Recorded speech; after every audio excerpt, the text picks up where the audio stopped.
السلام عليكم، مرحبا بكم معنا في قناتكم ديليتيا كويزين. اليوم نحضر لكم لازانيا كتجي رائعه.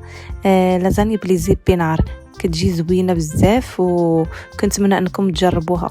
لاعداد هاد لازانيا غنحتاجو السبانغ، غنحتاجو لازانيا، غنحتاجو البيشاميل، جبن موتزاريلا، الفرماج محكوك، الفرماج الكاري، والزيت البلديه، شويه الملحه، شويه الابزار. على بركه الله ناخذ واحد الانيه ولا واحد القميله، نديروا فيها السبانغ ديالنا بعد ما نظفناهم مزيان وغسلناهم مزيان باش نحيدوا منهم كاع داك التراب وداك السموم ولا هذا. تنغسلوهم مزيان حتى كيشبعوا بالغسيل، وعاد كنشفوهم تيتقطروا شويه وتنديروهم في واحد القميله. غير الماء ديالهم ما تنديروش فيهم الماء، ما نحتاجوش نديرو فيهم الماء، هما تيطلقوا الماء.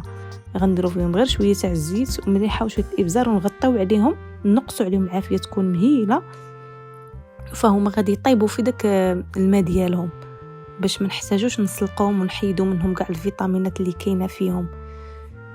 هو معروف ان هاد السبانغ كيكونوا فيهم الحديد بزاف، فلذا فهو فرصه هذه نوكلوهم الوليدات الصغار ووليداتنا في هاد لازانيا. فهي كتجي بالفرماج بهذه الطريقه كتجي زوينه وتيبغيوها وتياكلوا فيها حتى بزاف. من بعد ما سلقناهم قطعناهم طريفات صغار، كنضيفوهم في البيشاميل، تنخلطوهم مع البيشاميل.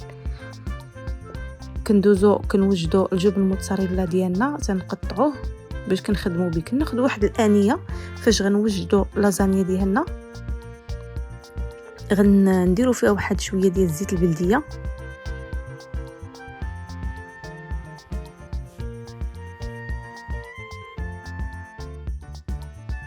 كنديروا فيها شويه تاع الزيت البلديه، وكنديروا فيها واحد جوج مغرفات ديال البيشاميل مع السبانغ، وكنبسطوهم تنسرحوهم في داك الطاوه، كنفرشوهم في التحت وكنبداو نستفوا في لازانيا ديالنا.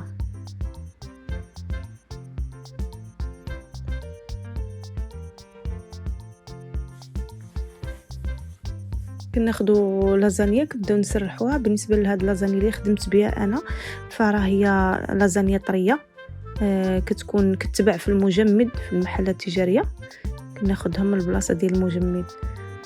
الى خديناها العاديه اللي ما كتكونش طريه فضروري ندوزوها في الماء، نسلقوها قبل باش تطيب لينا دغيا، لان هذه الطريه كطيب بسرعه، ما كتاخذش واحد الوقت لان كتكون رقيقه في نفس الوقت كتكون طريه.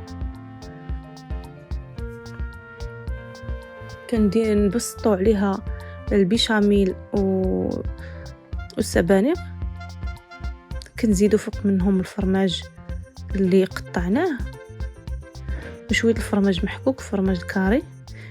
كاع الفرماج اللي توفر عندكم تقدروا تضيفوهم، ماشي ضروري واحد الفرماج يكون نوع معين، فاي فرماج كيخدم معاها، لان هذا الفرماج تيعطيه واحد التعليكه وكتجي زوينه بزاف.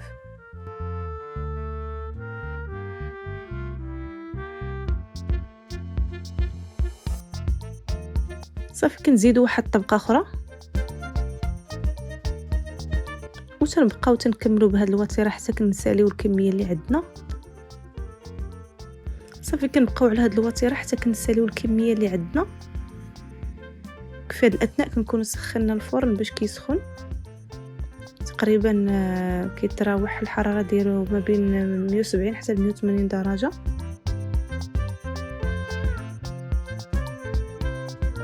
بعد ما وجدت الطاوه ديالنا غندخلوها الفران، نتسناو عليها واحد شويه، ما كتاخذش بزاف المده باش تطيب، دغيا تتوجد.